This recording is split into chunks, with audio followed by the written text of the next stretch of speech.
All right, so here we are. Episode 2. Woo! Welcome back. Kyle, what are we talking about today? Should we give some sort? Do we have a pre-recorded introduction, or should we say it? Should we mention that this is history according to Hollywood? No, I think we have a pre-recorded Okay, cool. So this is all going to disappear in the editing. But it'd also be kind of funny just to leave it. So I'll just vamp us so that welcome back to History According to Hollywood, so that we know where to start with this podcast. Season 1, Episode 2. Braveheart. Braveheart. Ugh. Released May 24th, 1995. It's so old. It's so old. It's so 3 old. years older than us. I know, and we're not old. We're but not we feel super old, but dang. Tell that to my knees. Yeah. All right, so we have 5 Oscar wins. Once again, I'm pretty sure Gladiator was also 5 Oscar wins. You're the Hollywood guy, man. Yeah, I know. You got to keep track of that. I'm pretty sure. I think so. This is number 78 on IMDb's top-rated movies. Gladiator was 36. That makes sense. Gladiator is like twice the movie that this movie was. So we're stepping down. We're stepping down in ranking there, but we're stepping up in bloodshed, thrown swords, and maybe some inaccuracies. Mullets. We definitely have more mullets and those braids. Oh, dude, a lot of white guy dreads in this movie. It's rough. Yeah. I mean, not full dreads, but you know, not dread, like a just a little, like a rat tail braid. Like when your stoner neighbor braids the front of his hair so it doesn't get in the way. That's what we're talking about. Yeah. You let your stylist girlfriend braid it for 2 minutes. When you find the beauty college doing the free haircuts and they're like, all we do is braid your hair. Yeah. It's rough. Well, it worked because he pulls not one, but 2 women. And they are pretty fine. They are not bad. They're like 2023 sevens, but they're like 1298 nines. All right. 9, like 19s probably. Yeah, probably. They have all their teeth, so that goes for them. And they're straight. Also true. So we have that going for us. Okay, so we have William Wallace, played by the one and only Mel Gibson. At maybe the peak of his popularity. Close, I think it's got to be right around there. Yeah, because like The Patriots, like 2000, and that's another one that he's in that's super popular. So I'd say like the peak, maybe the beginning of his peak. We've got to be pretty close because Mad Max has already happened, so he's already like known. Okay, and we have Longshanks, my favorite name in the movie, by far played by Patrick McGoohan. Oh, okay. McGoohan? I don't know if I say that right. I don't know. I don't think I've recognized him in any other movie, but he's such a prolific character. Like, he just brings it, man. He doesn't back down. Dude's a sociopath, and I'm here for it. 100%. And then we have Murren, played by Catherine McCormick. Yeah. And she's off and on in the movie. She's here. She's Bro, there. Her head's off and on in the movie, let me tell you. Hey! All right. So we're starting out in Scotland. Yeah. 1280 AD. Yep. Okay. This movie is inspired by the 15th century poem by Blind Harry titled Actus and Diadis of the illustrate and valiant champion Sir William Wallace. I think I said that okay. I mean, rough translation here, but sure. Acts and deeds of the illustrious, I'm assuming, and valiant champion Sir William Wallace. And Mel Gibson initially declined directing this film. Yeah.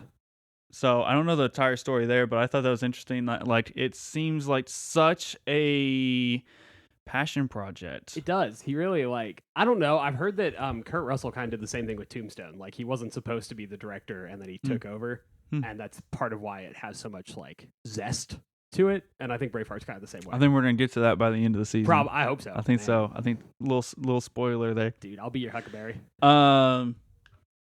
So what I found very interesting in some of the research that I did was that on the Wikipedia page for Braveheart, there's an entire tab for historical inaccuracies, which is always a good sign. Oh, it's a great sign for me. It means I have a lot to talk about. Which means Kyle is going to have a field day. Dude, I have literally psyched myself up to tear this movie down. It's been beautiful. I've never had more purpose in my entire life. So when I was initially taking notes while watching this film, which this is a first time watch for me, I'd never seen it before. I knew of it, and I'd seen pieces of it, but I never watched the whole thing through. But anyways, the first time that I when I was taking notes, I typed out the words Edward the Longshanks, and on accident, it was completely in all caps. And then my phone decided to autocorrect anytime that I typed Longshanks into all caps Longshanks. So if I'm reading this and I just shout Longshanks, that's why. I mean, he's a shoutable character. I mean, he walks on screen and you're like, oh, that's King Edward. I hate that guy. That guy's a son of a bitch. That guy, his mother probably hates him. That guy kicks puppies. Probably. Yeah. And drowns kittens. Oh, yeah. He's the worst. I mean, he threw a gay dude out a window, but more on that later. It was never stated for sure that he was gay. He threw it may not have been a hate crime. It may have just been a sexually crime. ambiguous individual out a window.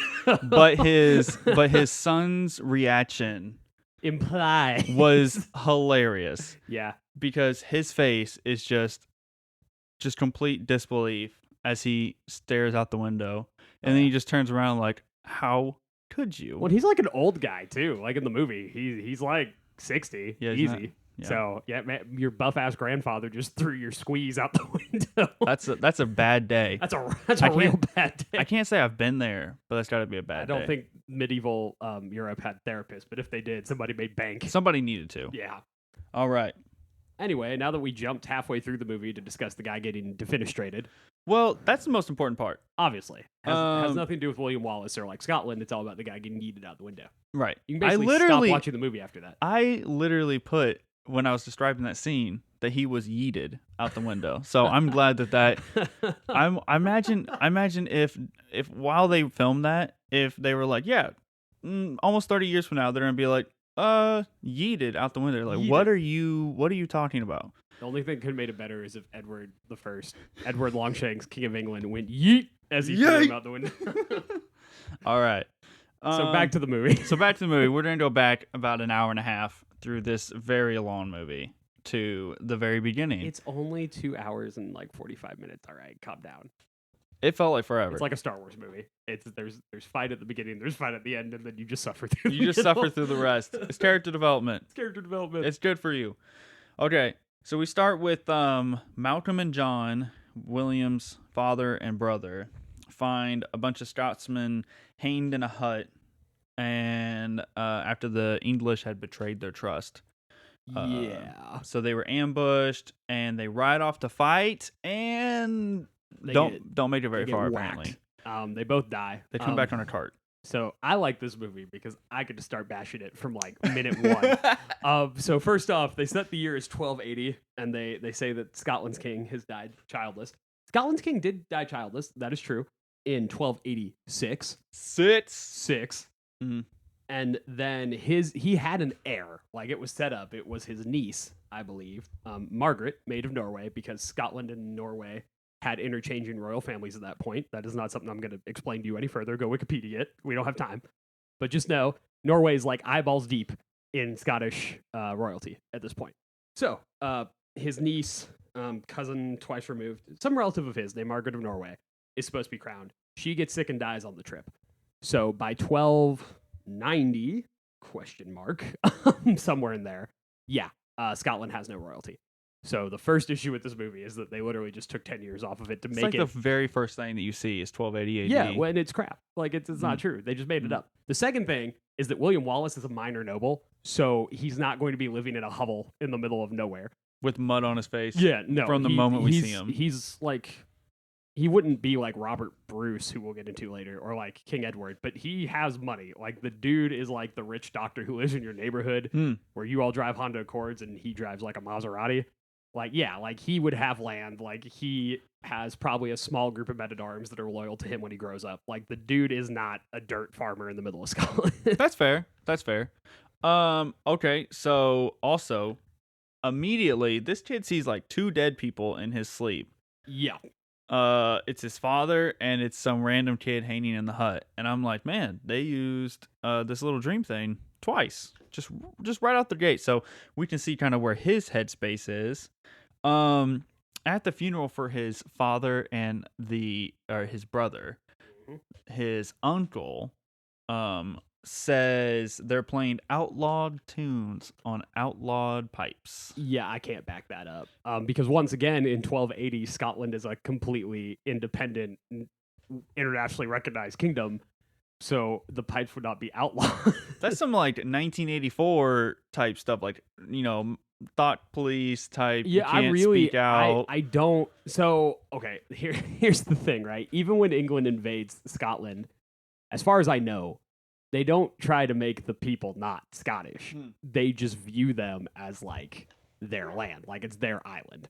Gotcha. So I can't promise that there weren't laws against folk music, but I couldn't find any like sources that say there were. Okay, so maybe there was outlawed music. We don't know. It's possible, but not in seems- 1280. The key here is even if it was true, not when William Wallace is a kid, Gotcha. because Scotland is fully independent until 1292, and the English don't invade until 1296. So then we are introduced to Longshanks, Oh yeah, and he everybody's jackass grandpa. he immediately just lets you know straight out the gate where his cards play, like what yeah. side he's on. Yeah. So his son marries the daughter of the King of France. Mhm. So we're uniting houses and powers here. And then he says the rule of our whole island, or essentially the problem with Scotland, is the That Scots. it's full of Scots. The problem is that it's full of Scots, and it's the like, problem with wow, Scotland is that it's full of Scots. That's my best Edward impression. yikes! That's all I got. Yeah. Yikes to what he said. That was a good impression. Oh, thanks. But Thank you. yikes to the. Yeah. Oh my gosh, man! This guy's just an ass You know, straight out the gate. historically, he's King Edward the First, or Edward Longshanks, and he is literally known as the Hammer of the Scots. Nice. Yeah, so that part's true. Like, he did, for whatever reason, just hate Really Scotland with an undying passion. his first love must have like fallen for a Scotsman instead of him. or He's also the something. guy. He's the same guy who conquered Wales. What'd the Wales ever do? They were on his island, man. You heard him. The problem with Wales is that it's full of the Welsh. It's also important to note that he's called Longshanks because he's 6'2" in a time period where people are like 5'5". That's my height. Yeah, 6'2". Right. That's your height. like I'm Are we like the same 6. height? I'm like 6'1" when I stand up Close straight, enough. maybe. Tinder says. But yeah, 6'2". I mean, he wouldn't be a super tall guy now. But again, I can't emphasize this enough. People are like 5'5", like grown men are like 5'5" and 5'6" at this point in the Middle Ages. So he is a tall guy. Well, Yeah. let's move to the first thing that he introduces. His first law, which prima nocta. makes a whole lot of sense. Prima nocta. So essentially, the first night of the wedding, English men get first go at the Scottish women. Mm. How would you enforce that? How would you? Historically, you didn't, because we're pretty sure it didn't ever actually happen. Okay. So it shows up in medieval literature as like that those guys over there do that thing, in the sense that it was a made up concept probably to like undermine anybody who wasn't a European feudal kingdom. Got you. So like those barbarians over there, they practice prima nocta. Okay. So like in theory, if England had ever done that, which they didn't, yeah, that would have been pretty bad, because it would have it's bad, right? Like, you're raping a dude's wife the first night that he's married to her. And then on top of that, like, it would have been viewed as a very barbaric thing. But again, and I cannot stress this enough, it did not happen. So this scene introduces us to a character that I thought was very interesting from our last episode. His name's Morrison. He's played by Tommy Flanagan, which is Cicero in Gladiator. So Nice. I mean, he's our history according to Hollywood spokesperson at this Apparently, point. yeah. Our poster boy. He played a manservant of middling importance in Gladiator, and he Yep. played a Scottish militiaman of middling importance in Braveheart. Right. The man knows his role. We need to find a movie he stars in, and like this could be his come up. We'll get to his demise later on. Oh, it's which is also kind of back to the prima nocta thing real quick, just as I'm actively researching it to make sure I was right. It was never an official thing. It like probably did happen occasionally. Right. But it wasn't like a law that they dusted off. It was just, I'm the feudal lord, I'm in charge, she's mine. Like, and I think about this long term. Think about, okay, all right, we're gonna implement this. Who rides around and is like, hey guys, just so you know, anyone getting married, The wife. Yeah, well, has and to how is sleep that with, how is that how a does that make repression sense? tactic? Like, how does that keep I people don't know. less angry Just at you? emasculation, I guess. I suppose And- man, we saw what a bunch of emasculated Scots did to Edward's army about an hour later in the movie. Yeah, that's true. So anyway, so then we're introduced to I'm gonna say her name wrong this whole time. You know, it doesn't Murrin? matter because she didn't exist. I want to say moron, and I know that's wrong. Marin, I think. Marin? Murrin or Marin? Murrin. Marin. It's Marin. like it's the most Scottish name you can think of. Marin. Yeah. So William takes Marin. Yeah. This is gonna drive me nuts. This random woman that he's All right. known for a hot minute. All right, say it one more time. I'll get it after this. Marin? Murrin. Sure. Okay, That's close enough. That's what we'll go with. All right, William takes Murrin. Riding in the Maybe rain. we'll just edit our voices out and it'll just be Mel Gibson saying her name every time we try to say it. Yeah, you wouldn't be able to tell the difference. So he takes her riding in the rain, and it must be uncomfortable to ride a horse in a kilt. I can't imagine that going very well. Kilts also didn't exist yet, so that's fun. So kilts were not. Yeah, we're like We're not a thing. We're like 0 for 20 already. Like, Okay. There's also a scene where he's literally throwing rocks at her window in a hut. Mhm. The window is made of sticks. yeah, there's no glass there, so he's just throwing rocks into her hut. Like the whole point of throwing a rock at a window is that it tings and makes noise. It doesn't make noise. It's hitting sticks. Well, he's hoping that it'll just hit her in the head. It right? does. Yeah. Like She opens the window and she gets hit. Okay. Yeah. So they ride off after like their first time. soiree. We'll call it their first soiree. Yeah. To get married in secret in the middle of the night by a preacher with a monk/bowl cut. Yep. Who is this man's barber? I don't know, but that's kind of true. Like, that's kind of how monks like had their hair cut. The poor men. I can't tell you why. I'm not a religious scholar, but that's true. Like, that is a thing. All right. It's also important to note that he's Catholic and he's delivering it in Latin, which is also how the Middle Ages worked, because normal people did not get access to like religious sermon. Oh. You just had to trust the guy. So you have no idea. Yeah. You may have just signed a lease on a new car. I mean, William Wallace might have, like, in real life, because since he was a minor noble, there's a decent chance that he was taught a little bit of Latin. So Right.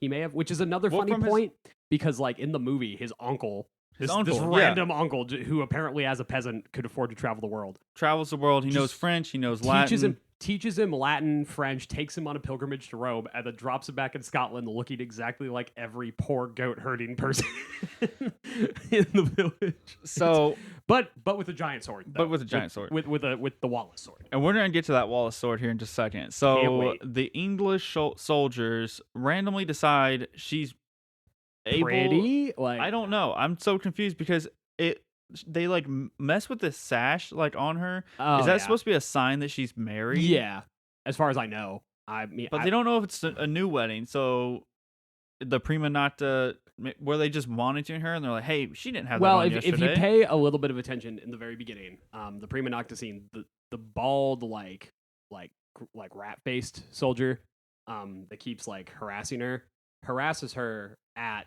that wedding. Right. So I think it's less of that and more if he was just like, oh, hey, Here's an opportunity. let me rape this woman. Yeah. Which is what he tries to do.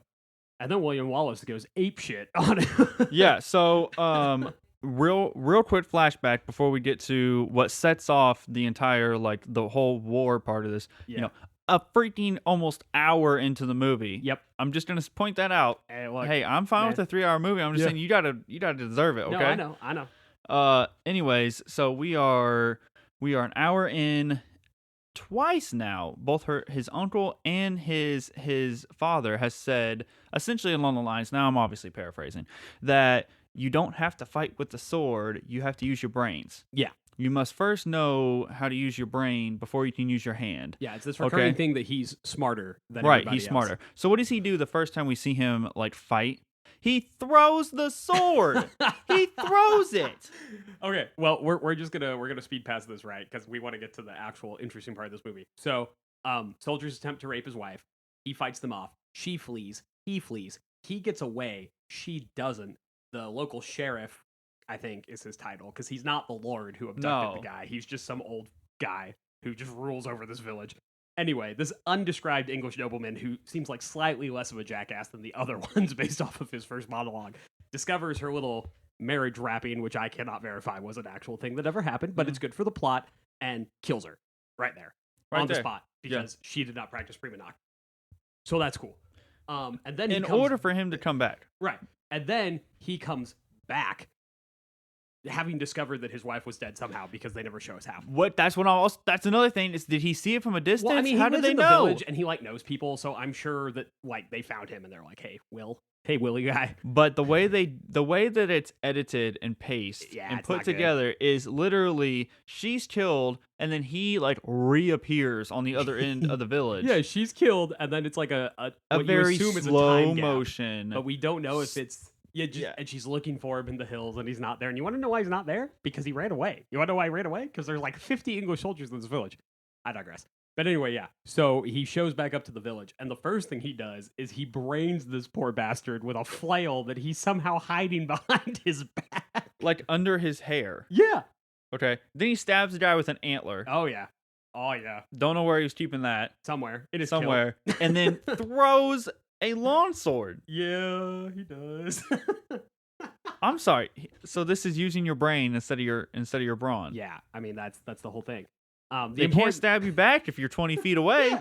Yeah, and point of order, it's probably a short sword, but that doesn't make it any more realistic. Is it? Yeah. It looks like a long sword. Look, man, I don't know. All swords are long.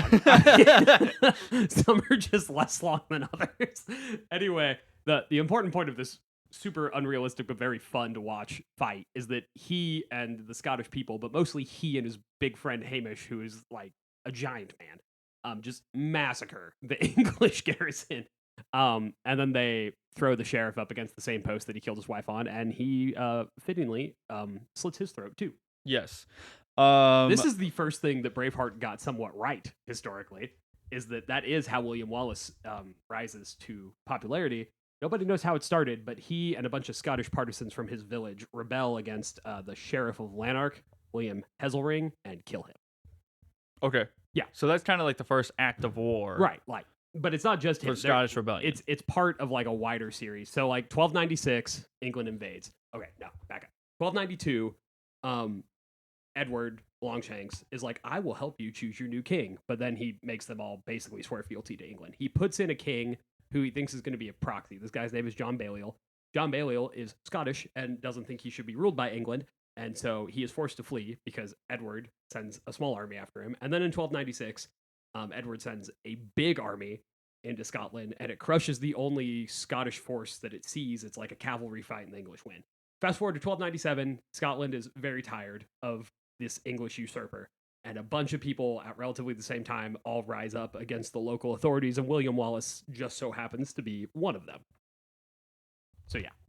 So what I found interesting about the movie here, okay, so you're saying it was kind of an ongoing thing, and it was kind of the tides were already turning in this direction, right? They just stood by and watched as Murrin was murdered, and then they were like, "Oh, William's fighting, let's now join." We'll fight, and then they joined, and this and like, oh, now we're all a big group. Okay, we're all gonna fight together.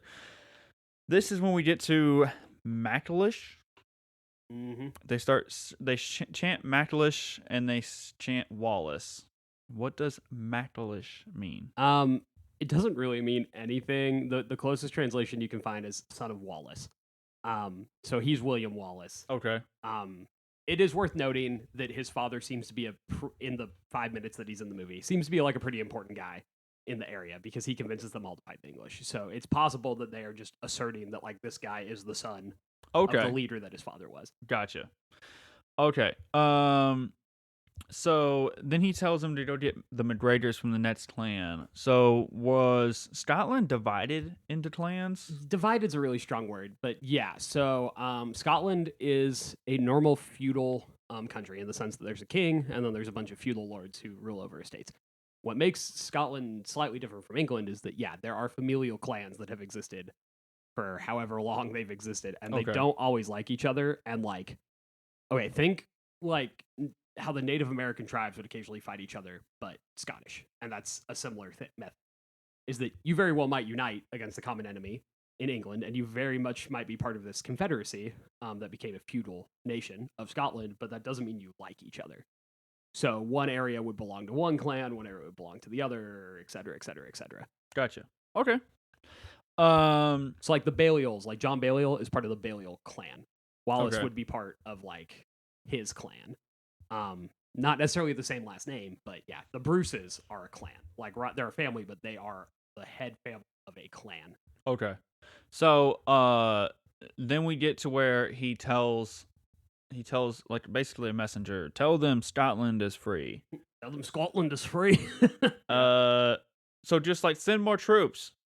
Like you're just telling them Scotland is free. You're just asking for a war. Yeah. Well, a war they receive. Oh, they get it. And they get maybe probably my favorite part of the movie. And that is not the first big battle. No. It is the speech preceding. Oh, that's such the a good first part. I kind of big like battle. the second where they do kill the original lord who did the Prima Nocta, where they sneak up on this English city, this town, and they sneak up dressed as the English, and they get York? No, not York. In between, so after they kill the sheriff, when the guy whose wife I got was what you're raped saying. kills the guy who raped her. Yes. The actual lord, like not the Yes. sheriff, the local lord. They kill him. That's our guy. I like it. I like it because they sneak into the garrison dressed as the English, and he goes, "I have 100 men who have been dispatched who will be returning to the fortress now." And William looks at him and he goes, "Are they dressed like this?" It was actually more like 50. Implying that he wiped out this guy's Right. army. And then Where do came you to think kill we him. got these outfits, dumbass? It's such a good line because it's like he's like, were they dressed like this? Yeah. Actually, it was more like 50. So there are still, because that's kind of like Mel Gibson's MO, is being this kind of like quick-witted, kind of like, almost halfway insane, like lackadaisical, like hero. Yeah. And I like how he played that in like Lethal Weapon, and then he's like, yeah, it fits in with Scottish. Yeah, one well. thing I'll give for Mel Gibson is he always plays like some version of himself, and yet he always makes it fit the movie. Like credit where credit is due. I like the character of William Wallace. Tragically inaccurate, but I do like the character. I do like the character here. Do we want to go through the speech, or are we just gonna skip the speech? I think the speech is really important for the movie. But I don't think it's up to you. You're the Hollywood part. Well, okay, so I think you got to look at it as you've got to understand these guys' motivation. Yeah. They want the freedom. They want to not be oppressed. It's also funny that they're still going to live in a feudal kingdom, right? So this concept of freedom through the movie is just funny to me because it's like freedom from like being English, I suppose. We want freedom to be oppressed by Scottish lords. That's what I'm saying. That Prima Nocta, like the entire movie relies on that. Yeah, it just relies on the fact that the English are somehow a worse version of feudalism than right. the Scottish lords are. But essentially, the purpose of this speech is, when he says, "You can live today, but if you're dying in your beds many years from now, would you be willing to trade all the days for one chance to come back here and tell our enemies that they may take our lives, but they'll never take our freedom?" Our freedom. And that's so good. It's a good speech. And it's one of those things where it makes you think about it's relatable all these years later of, you have the chance to do something today. Right. It may not be safe. It may not be the easy way, but would you trade all of those comfortable days to go back and make this decision again? And it's an important note for the plot of the movie that the army is not Wallace's.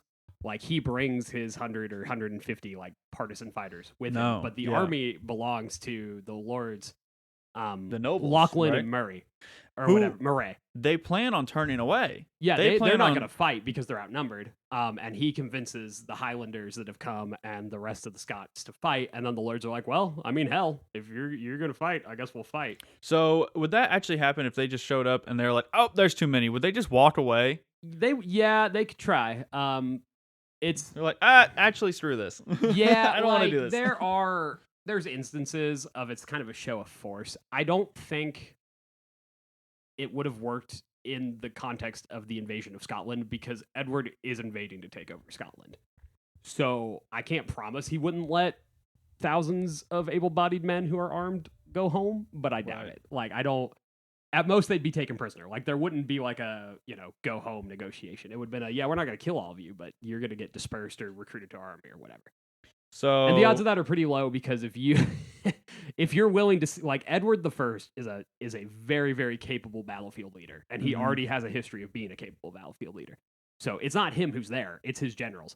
But if you're willing to stand against Edward the First, you're there to fight. You know that that's what you're there to do. So like in that situation, it probably wouldn't happen, but I can't promise that it never did. Like, okay, then we have another Latin translation here. You said it much better than I did earlier. Oh yeah, it's hold up. Let me look it up. Alba Gabra, I think, is what it basically means. The literal it's Gaelic, I believe. Scottish Gaelic. So it's Scottish, like traditional Scottish. Traditional Scottish. But it's not misspelled English. It's Alba Gabra, and what it is it's Scotland until judgment is the literal. Scotland until judgment. So Scotland forever.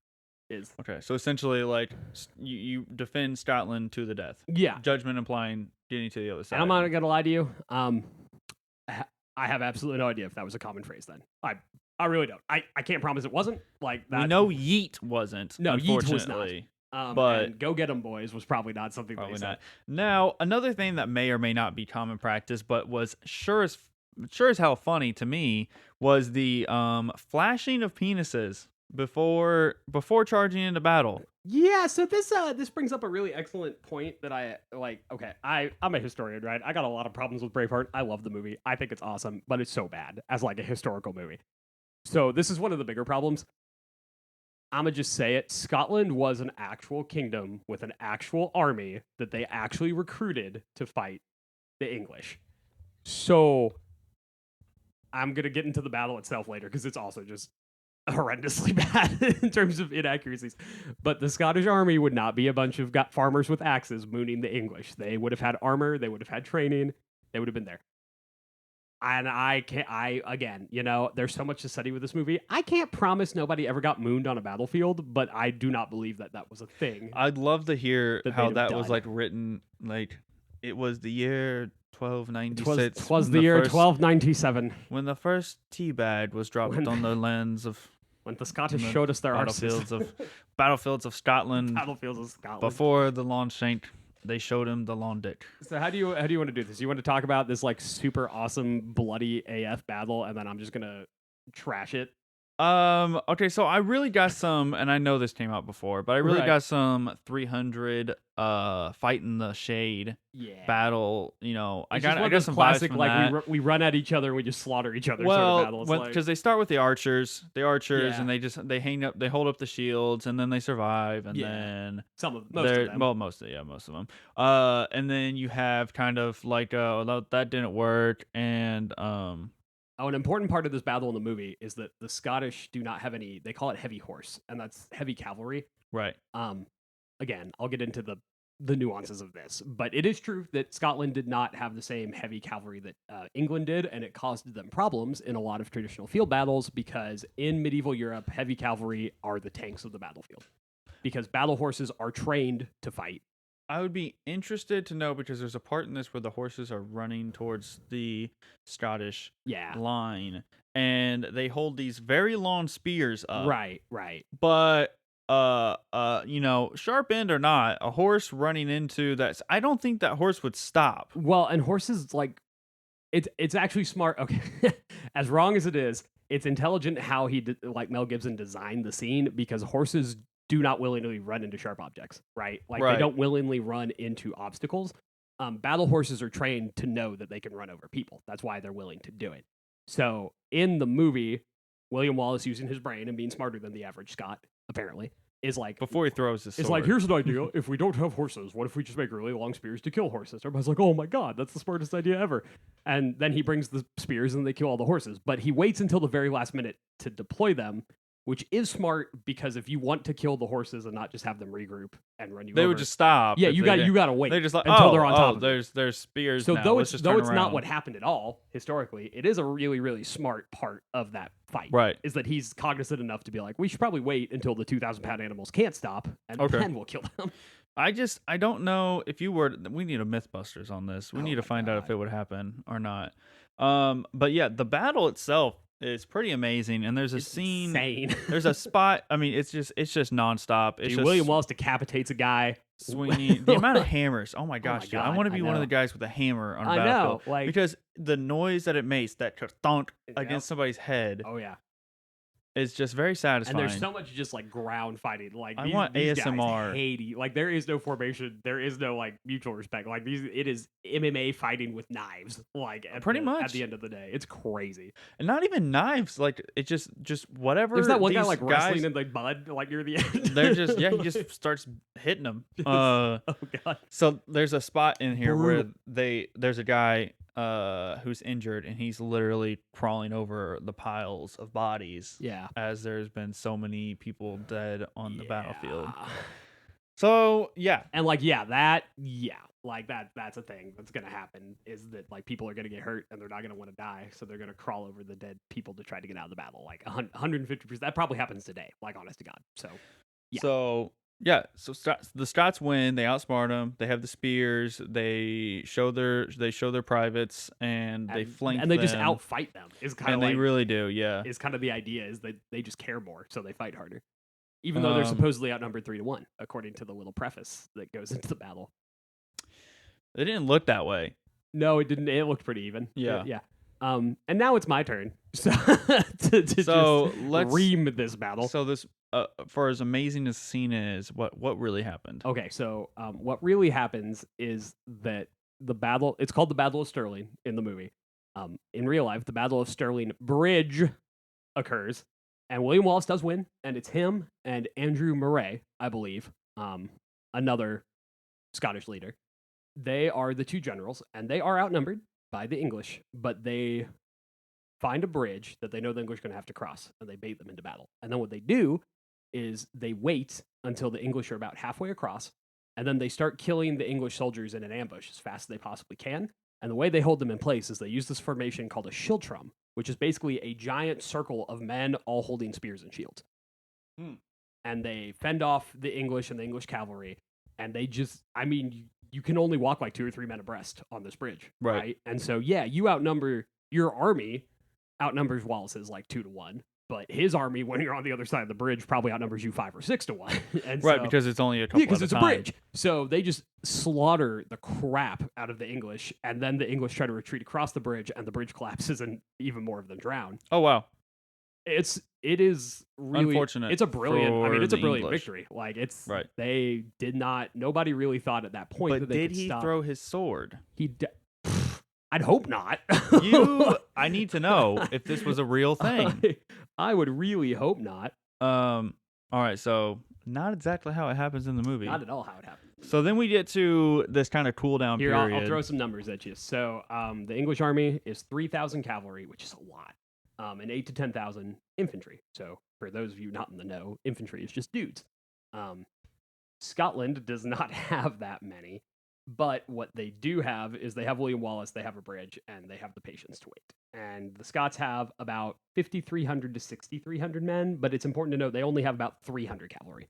So generally speaking, you're going to send your horsemen across the bridge first, probably, because they're faster. And then you send your men, and Scotland just forms these giant circles of spears, and that's all she wrote. Okay, so they actually did use their brains here. Yeah, and we don't know how many men for sure died. Yeah, Andrew de Moray is the other Scottish guy. And they kill one of the English leaders. We don't know how many casualties the Scots took. I'm sure it was something, because you never get out of a battle like casualty free. But the English, they only lose 100 cavalry, but of the 7,000 or so infantry that are there, 5,000 of them are killed or drowned. Wow. So they break the English army at Stirling Bridge. Nice. Oh yeah, it was big. It was big enough that the scene after the battle, William Wallace is named Guardian of Scotland, and that did happen. Is he was named the Guardian of Scotland. So we kind of have a little bit of a foreshadowing here. Yep. He is essentially, he's like, okay, well, we're going to invade England, and the nobles are like, what? Pardon? You're insane. That's not going to happen. You're going to do what? So we see this divide from before, where, Wallace was kind of egging them on and, kind of like rallying the troops. Yeah. We're starting to see his wishes and these nobles' wishes are becoming different things. Yeah, and for the expediency of this podcast, because I noticed that we're already at 40 minutes, this is a long movie with a lot to talk about. So we're going to cut out the middle part. So it's the classic Wallace is on top. He's winning. He invades England. He takes some cities. He takes York. He takes and then York. he sends the head of the king's nephew, Longshanks' nephew, who is the garrison leader of York, back to Longshanks in a freaking basket. And this is when we get to the greatest scene in the movie, where he throws the maybe gay, but definitely lover. Definitely effeminate. Like it's implied. I don't want to assume, but it's implied. His son's a tool. Edward II's a tool, and he's probably messing around with the guys in his court, which nobody would care if he would just not be a tool. Well, his wife says he's not messing around with her, right? So like he's messing around with somebody, and and Longshanks is essentially like, let's look out this window, and the guy's like, oh, okay, and then he just throws him, and then gets thrown, and then the Longshanks' son's wife meets William Wallace, and he's all smart and cocky. She was in love with him before she even met him. I know. She was like, oh, she was hoping all of this for love. She was hoping that her husband would go to Scotland and meet Wallace on the field of battle so that Wallace would kill him. But we're gonna skip past that because that also clearly never happened. Yeah, Wallace never met any English royalty ever. That's another thing about this movie is really relies on the princess giving him this information, letting him know, because the English have an ambush for York, and she lets him know via letter, and somehow faster than these ships can arrive. So then he stops it, and then fast forward a little bit, they meet at the Battle of Falkirk, right? Like that's the second big battle. Yeah, the kind of the climax battle. Yeah, the battle where the Scots are like better, they have better armor now, they have better weapons, there's more of them. They convince the Irish to fight with them which is a great opening to the movie. Okay, so for people who don't know exactly what we're talking about, the Scottish and the Irish are running at each other full speed. And there's a side character in the movie who insists that Ireland is his island. Like he joins Wallace's forces and he's Irish, and he's like, I'm from Ireland, it's my island. And you're like, okay, he's a crazy guy. Fast forward to this battle that Dustin is talking about, and it turns out it is his island. It is! Because the Irish conscripts just stop and just shake the hands of the Scottish guy. This is the guy that's talking to God the entire movie, right? Yeah. You meet him and he's like, this can't be William Wallace. Father, I'm prettier than this man. They're like, who are you talking to? Dude is whack. And he's like, God. And he looks at him like they're the weirdos. He can fight, though. He can fight, and he also saves his life earlier on. Yeah, you get it. So you get to the Battle of Falkirk, and Wallace has prepped like these oil pits, and he has a real army, and he's convinced the Irish to fight with them. And for a split second, it looks like he's going to trap. And Edward Longshanks is there. Like, the king is there. He's done with this crap. He is going to put the rebellion down. And for a split second, it looks like Wallace is going to win. And he starts waving this banner. Yeah, to get the Scottish cavalry. One of the banners has the Guinness logo on it. Mornay and Lachlan are supposed to join in, and they both just turn and ride away. Yeah, it's the same nobles from the first battle, which is plot-wise significant because they fought next to Wallace. They know that he can win, and they just abandon him. Well, because Longshanks, he says, I offered him twice as much land and deeds in Scotland, and also offered them some in England. So it was, essentially they sold out. They became greedy, and they sold out. And the Scots get trapped, and then Longshanks tells his archers to fire his arrows into the mass like melee fight, and then he sends in his reserves, and he just curb stomps the Scottish army. And before we get too far into this, we have forgotten a fairly important side character, which is Robert the Bruce. Robert the Bruce, man. We stopped we totally forgot, him. and that's so unfair to him because he's actually a kind of big like side part in this movie. So Robert the Bruce in the movie is this Scottish noble who's well respected by both the commodores and the nobles. William Wallace likes him, but he's trying to play both sides of the field because he thinks that Scotland can't oppose England unless it's fully united. So he's like, I'm not going to fight the English until somebody picks a king. And William is like, well, that's not going to happen, so maybe you should just fight the English and then you'll unite them through doing that. And he's also torn because his desires for what he wants is not the same as what his father Robert Bruce has. wants independence in the movie. Like, he very clearly is on the side of Wallace, but his father, who is a respected nobleman, keeps telling him to play the field because if Edward wins, you don't want to be his enemy, and all signs do still point to Edward winning. Do we know what his father has? some sort of skin leprosy disease. is the thing. In real life, He's like right there with him. He doesn't touch him, but No, I mean, I'm sure it's leprosy. I mean, is that what I was kind of thinking? Maybe that's what it's implied before to the be. Black Plague, like leprosy is a big deal in the Middle Ages. Like lots of people get it, because it's just contact. So like, so it's probably leprosy. And it's it's funny because that is kind of true. From what we understand, Robert the Bruce's father did try to convince him to not fight England. But I'll go into Robert the Bruce at the end of the podcast because he deserves his own little section. Because in real life, the dude's awesome. But in the movie, he's a good guy, but he's indecisive and he won't pick a side. And he's supposed to arrive. And he commits troops to Falkirk. Yeah. Wallace says he'll be here. Yeah, he trusts and then he him. never shows, obviously. Yeah. Well, sort of. He doesn't. Yeah, he doesn't show until Wallace is trying to just kill the king. He's lost the He just battle. goes after the king. He knows he's losing. And there's a knight, a very skilled knight, next to the king in a full face visor. And he engages Wallace in one-on-one combat. And when Wallace rips his helmet off, it's Robert the Bruce. It's Robert the Bruce. Robert the Bruce, the guy who's been on Wallace's side, at least nominally, for the whole movie. And you like him. He's like a nice guy. And he regrets it immediately. As soon as it happens. But it breaks Wallace. And the Irish guy has to come save Wallace. The Irish guy saves Wallace, not because like he's like outnumbered or anything, just because Wallace has essentially he just like gives up. Yeah, well he's like, okay, well damn, like I just lose now. Because he fights for Scotland. He doesn't fight for himself. He fights for Scotland. And Scotland is against it. And he feels like he has no allies. Yeah, so Falkirk's a disaster.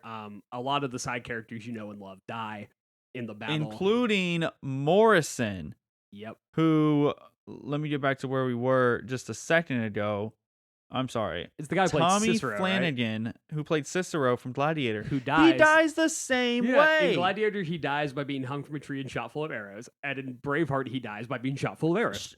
Arrows to the chest. Multiple arrows to the chest. It's crazy. The dude goes out like Boromir. He goes out the same way. Yeah. I wonder if when he was shooting that, he's like, oh, this is how I died in Braveheart. Yeah.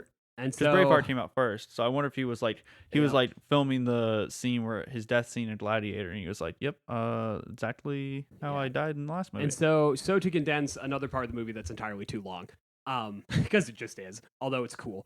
Wallace goes back to guerrilla fighting. He's burning English villages. He's attacking English settlements. It's all kind of a montage, and the whole time, Robert the Bruce is like, he's going to find us and he's going to kill us. Like he's speaking to the lords who betrayed William Wallace. Well, not just that, the legend of William Wallace continues to grow. You can't kill him. You wiped out his army, and he's still fighting. And he's hiding in the shadows. It's one of those things where it's like it's what you don't see is greater than what you do see. And it's implied that it's a long time. Like kind of the implication of the movie is that this is happening for quite a bit.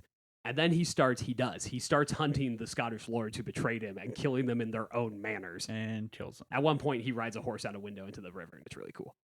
Right. That looked kind of real. Like that horse. Yeah, like that horse hit water. I hope that horse is okay. That's what I'm trying to say. I hope so. Even though you can totally tell that that's a stunt double. That is not Mel Gibson riding that horse down from the barn. So he rides a horse basically onto this guy's bed. Oh yeah. And just like drops it. Well, he drops like a flail, like a ball and chain, like a ball and chain onto his face. Yeah.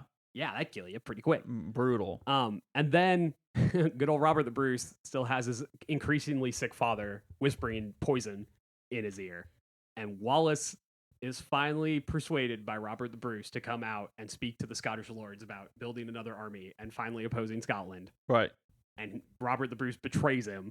Robert the Bruce didn't betray him. No, that's right. He didn't. No, it wasn't him. No. He didn't know. It was his father that set it up. That's right. His father set it up, and he goes. Robert the Bruce has finally decided to fight England. That's what it is. Yes. He is finally committed, and he's right. like, you know what? His father betrays him. Yep. And Wallace. And he essentially is just like, whatever you're trying to give me, I don't want. Yep.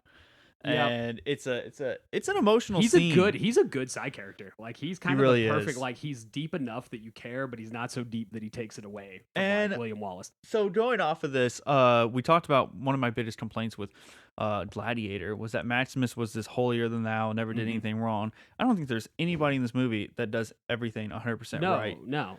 Like everyone kind of messes around a little bit. Yeah. And is kind of that, are you the good guy? Are you the bad guy? Right. And I mean, we like from William's perspective, these guys betrayed him. They betrayed Scotland. They deserve to die. From the Lord's perspective, Edward is going to curb stomp you. Like, they do not think they can win. Right. And other than the Battle of Stirling Bridge, like, historically, this is true. The Scots do not win very many fights. And in Braveheart, if Wallace isn't there, it's implied that they're not winning much of the fights. And so it's that thing where you're on his side because you watched him get betrayed, but when you step back a little bit, you're like, I might do the same thing. Like, if is he protecting his people? Yeah, is he or is he going on a vengeance quest? Right.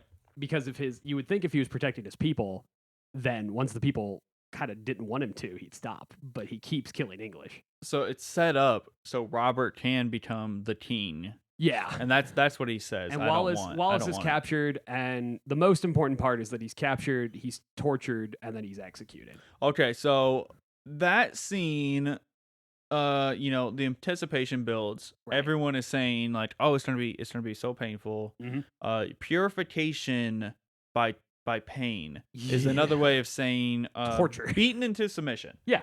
I do have a quick question. I don't know if we have the answer to this or not. I might. The masked people torturing? Yeah, there's a good chance. I do know that they look pretty dope. The execution of William Wallace is actually the most accurate part of this movie. Oh, with the sole exception of it's even a little worse in real life. So that's the thing that I thought, because it's not just him; they do it to him and his two brothers. Oh, yeah. That's like the same. Cool. They draw and quarter, like they torture him, and then they cut them all into quarters, and they send his head to London Bridge, and then they send his body parts to various. Is that like each corner of England, essentially? Yeah, England and Scotland as a sign of like Edward has won. So in the film, it doesn't show everything, obviously. Right.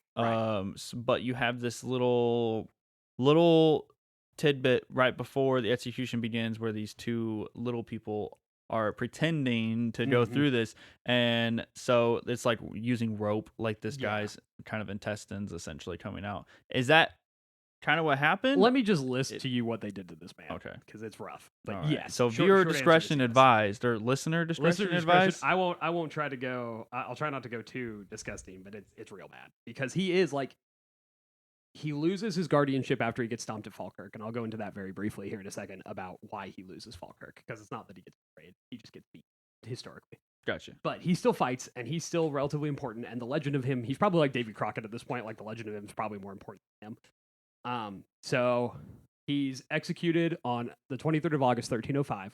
He's taken from the Hall to the Tower of London, which is the main castle in London. Mm-hmm. He's stripped naked. He's dragged through the city at the heels of a horse. He's then hanged, drawn, and quartered, strangled by hanging, but released while he was still alive, emasculated, eviscerated, which means he's disemboweled, and then they start burning his bowels before he dies. They finally cut his head off. They slice him into 4 parts. They dip his head into tar and place it on a spike on the London Bridge. And then his brother John and his allies Simon Fraser and John of Strathbogie, the same thing happens to them. Holy crap. Oh, yeah. That's so much worse. And then they send his 4 limbs to Newcastle, Berwick, Stirling, and Perth. So just the 4 corners of Scotland. If you should find those limbs, how much do you think they'd be worth today? I think they probably have them. Do they? Yeah, my guess. You can go see his leg or his arm or something? I don't know if you can go see him, but I'm sure they recovered. And then his sword is now like in holding. So that happens to William Wallace, and it's very sad. In the movie, dark. In the movie, he impregnates the prince's wife, but so that's a fun thing. Well, we already discussed. And Edward Longshanks dies at the same time that Wallace dies. Okay, so what does Edward Longshanks die of? I mean, in real life, he gets like dysentery, but he dies like 7 years after William Wallace dies. So that's just a convenient plot point, but no. So the important part of the end of the movie, though, is that Robert the Bruce, his father, dies at the same time as Wallace and the same time as Edward Longshanks. And then Robert the Bruce, at the very end of the movie, reassembles the Scottish army to formally surrender and instead decides to fight the English. And according to the little narration at the end, they win. And they win the independence of Scotland at the Battle of Bannockburn. And that actually happened? Yeah. So now that we've gone over the movie, we're already at 55 minutes. And, some of it'll, it's good. Like, it's all quality, but I'm going to try to hustle my way. So I already went over Stirling Bridge. Wallace never takes York. The whole raid, he raids northern England, but he never formally invades it. Okay. It's an important thing. So the whole middle of the movie's crap. Like, it didn't happen. Obviously, he never, as far as we know, never had an affair with the French wife of the English prince, because France and Scotland are allies, though. So that's cool. But France does not help them a whole lot, because France is also off and on always fighting England for like 300 years. The Battle of Falkirk is super important. because it only happens like a year or less after the Battle of Stirling Bridge. So Wallace wins the Stirling Bridge. Like I said, he kills thousands of English soldiers. He preserves Scotland. He's the guardian of Scotland. His ally, Murray, dies from his injuries. So William's the only one left. He is like the leader, quote unquote, of the Scottish army. He assembles an army at Falkirk to oppose Edward. He does the same thing that he does at Stirling. He puts his men into big defensive hedgehog-looking formations to hope to break the English cavalry. Edward, though, is not his schmucky, leaders. He knows how to fight. So he just has the English longbowmen just unload into these formations. So you have these static, unmovable defensive positions of Scottish spearmen that just get hammered by arrow fire. Oh. And then by slings and by javelins and by darts and by crossbow bolts. And as soon as they start to break, he sends the cavalry in after them and just slaughters the living crap out of them. So it goes really bad for the Scottish. Like the Scottish get defeated at Falkirk, arguably worse than the English get defeated at Stirling Bridge. Okay. It is bad. And all it is Wallace just is a one-trick horse. Like he's, as far as we know, he's a charismatic guy. He cares. He wants to fight, but he knows he's defensive. He knows one strategy. And he gets outsmarted and he gets curb stomped. Fast forward to his execution. Yes, eventually Robert the Bruce does take over. He becomes King of Scotland. Robert the Bruce is always a Scottish patriot. Like in history, always. He signs allegiance to Edward after the Battle of Falkirk, as a lot of people do, in the interim, because he thinks that they've lost. Wallace is killed. Actually, you should go watch Robert the Bruce on Netflix, The Outlaw King. There's a legacy sequel to Braveheart about Robert the Bruce. Yeah, I think it's called The Outlaw King. But it's the one with Chris Pine is the one I'm talking about. And it's accurate enough. It's not perfect, but it's accurate enough. It gives you a good idea. So Robert the Bruce begrudgingly signs allegiance to Edward. And as soon as he learns that Edward is ill, he makes his claim for the crown. He murders his rival to get it because his rival is in cahoots with England. Okay. He is appointed king. He wages a running, gunning guerrilla war with the English for a couple years. He assembles them at Bannockburn. He is outnumbered like 3-1, and he kills one of the English leaders in single combat during the first day. Wow. And then he outflanks, outmaneuvers, and absolutely destroys the English army on the second day. Nice. And historically, Robert the Bruce is Braveheart. Like, that is his name in Scottish history. Very well done, Robert the Bruce. Yeah, and then he rules Scotland for like 10 more years, and then he eventually dies because he's in his 50s, and that's when people died. That's when people died, yeah. So, yeah. To recap, Braveheart, good movie, a lot of good stuff, not at all historically accurate. Like, weird pacing, and a couple little things in it that just kind of annoy me. Like I said, with the princess just coming in and being like the princess saves them when they're going to be ambushed at York, and then warns them again.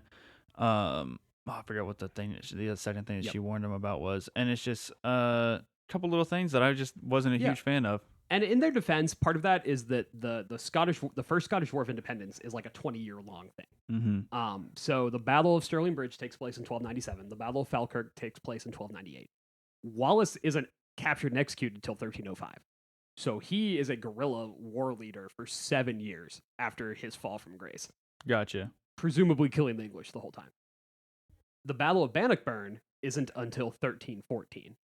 Oh. So there is another 9 years between the execution of Wallace and the final triumph of Robert the Bruce. So it takes a long time for these things to happen. So so Bruce doesn't make his claim for the throne until 1313. Because things happen. You know, you gotta wait. You think Edward's won, and then you start to see chinks in the armor, as people do. Yeah. I mentioned John Balliol earlier, the Scottish king that Edward appoints and then ousts. He's technically king the whole time. Like, he is legally still the king of Scotland, and Edward is using his presence to try to, like, maintain his legitimacy. Bruce just throws off the shackles of that, and he's like, I demand that all Scottish lords swear allegiance to me. Not all of them do, but a lot of them do. And he builds an army slowly but surely. He wins a couple fights. He wins more fights. He loses a few. But he's unlike Wallace. He's adaptable, and he knows how to take the fight to the English. Okay. Eventually, he sieges Stirling Castle, which is a Scottish fortress occupied by the English. King Edward II, so King Edward Longshanks is dead at this point. Right.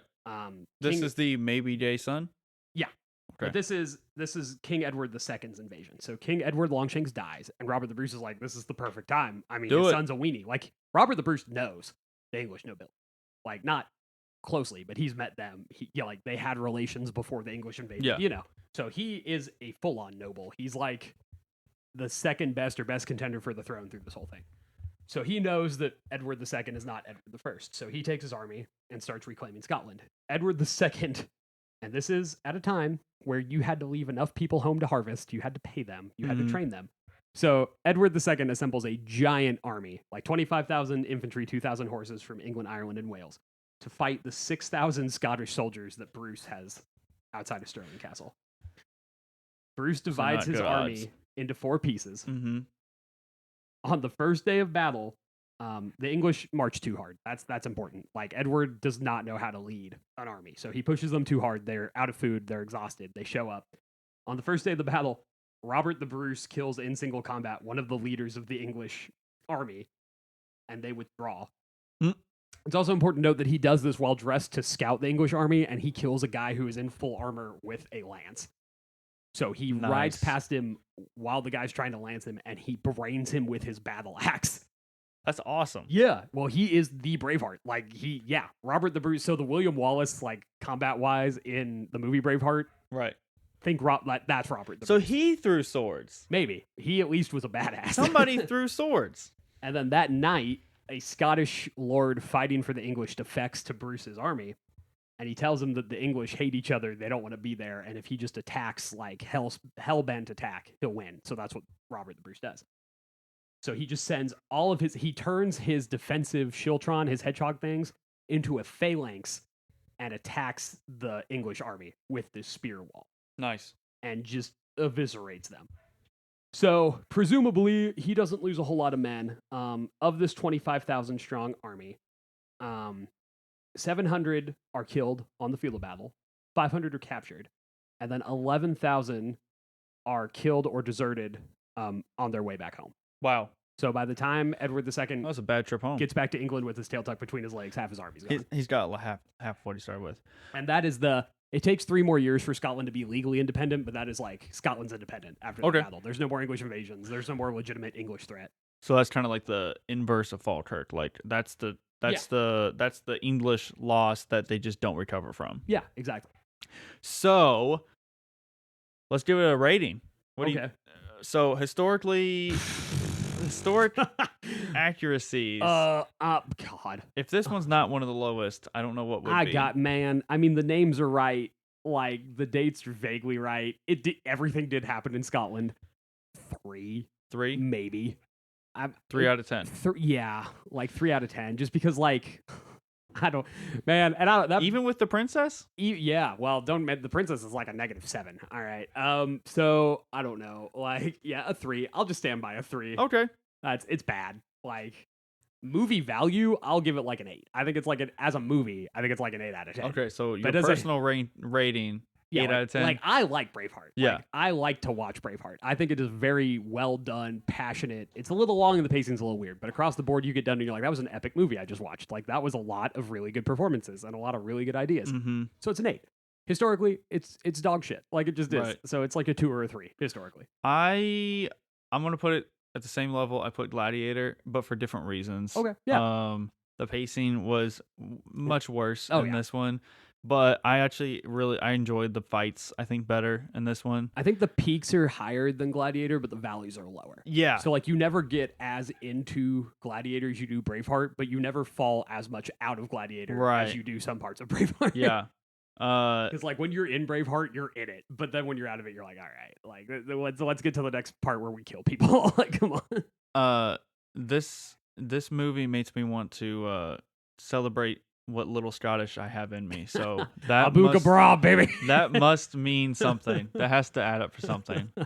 Scotland till judgment, damn it. Yeah, it has some great moments. I laughed out loud so hard a couple times. Yeah. Whenever the yeet out the window for sure. There's a lot of throwing of the sword. A lot of crazy shit goes on. Just watch it. Just some things that just don't add up. I do think it's a movie that anybody who's even vaguely interested in, like, quote unquote historical movies needs to watch Braveheart just once. Even if you don't. Yeah, like, just it's good. Like you won't regret it. You just may never watch it Probably. again. Like you might regret it. I don't know. But more than like 9 one people thing I'll give out of Braveheart 10. is that Well. all of the actors are committed. Yeah. Like that is every single role. Yeah. They act their asses off. Like, Yeah. So that's Braveheart. yep. What are we doing next week?